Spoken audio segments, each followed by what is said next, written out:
Welcome to the Daily Breaking News YouTube channel.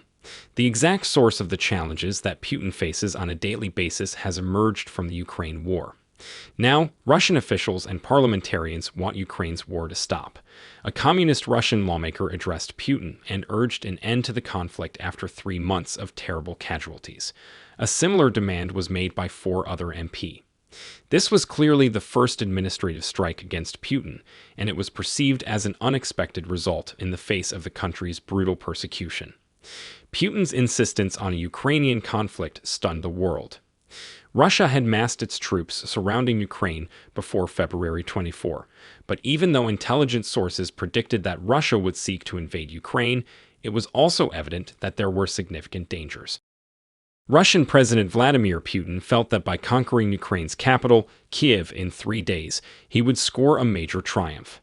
At the moment, victory appeared to be assured with the Russian army, which the Russian media could not complete. The nearly 2-month-long siege of Kyiv ended in disaster for Russia. The Russian forces sustained significant casualties, and the region became a Russian tank cemetery. While the kilometers-long Russian army, armored vehicles, and BTGs were destroyed by the Ukrainian armed forces between Chernihiv and Kyiv after it was all over Putin, the Russian media was still screaming victory songs. In order to overcome this huge disappointment, Putin dispatched his troops to Donbas and ordered an all-out onslaught, but these operations manifestly failed. In reality, the Ukrainian military crossed the Russian state boundary in Kharkiv, taking back several villages that it had previously lost in this process. Russia's mistakes caused first and foremost significant dissatisfaction among the army. The lawmakers were then the ones to complain to Putin. A regional government politician in Russia has asked Putin to halt the conflict in Ukraine and evacuate troops from the country. This was uncommon yet required from the start of the conflict. In truth, a sensible parliament should never have permitted this conflict to continue. Leonid Vyzukovich, a Communist Party congressman, addressed Russia's Primorsky legislature and urged an end to the war. "We urge that Russian soldiers leave Ukraine immediately and that military activity cease. We recognize that if our country does not cease military action, our country will have more orphans," Vyzukovich continued. "During this military action, young individuals who may greatly benefit our country are killed or injured." He stated that this was unquestionably a remark suiting the nature of a legislator, who is the nation's voice and one of the most basic aspects of democracy. Vyzukovich was correct in his criticism. Apart from the material losses, Russia has lost almost 30,000 men in just 3 months.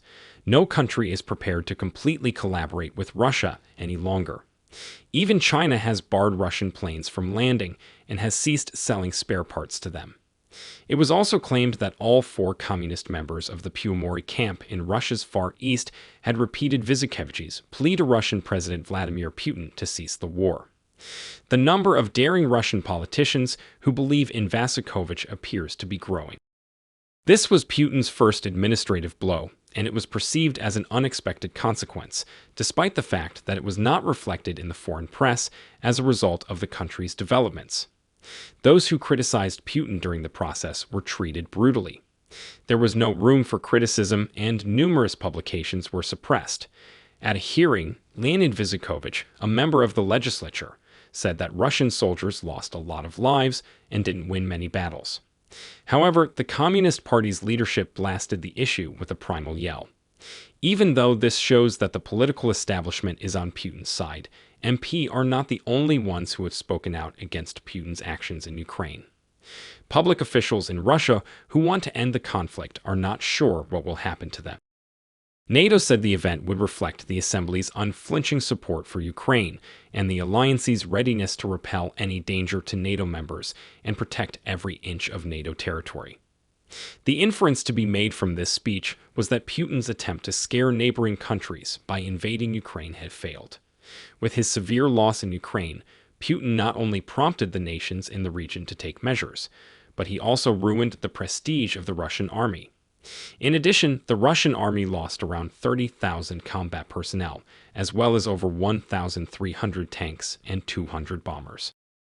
Ukraine's general staff also declared the destruction of 3,200 armored combat vehicles, 628 artillery, 203 MLR systems, 93 air defense systems, 174 helicopters, 503 unmanned aerial vehicles, 116 cruise missiles, 13 warships, 2,226 other vehicles, and 48 special equipment.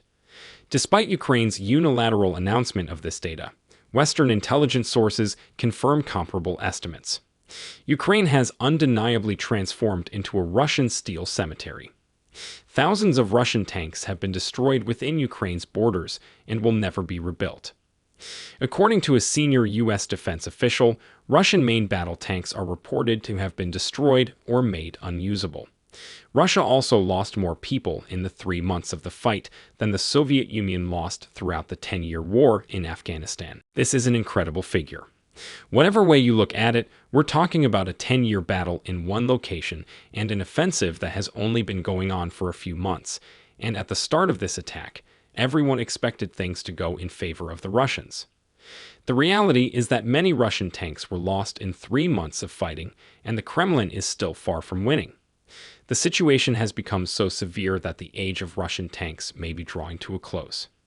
Russian tanks are being destroyed, and their irreparable numbers have already reached them.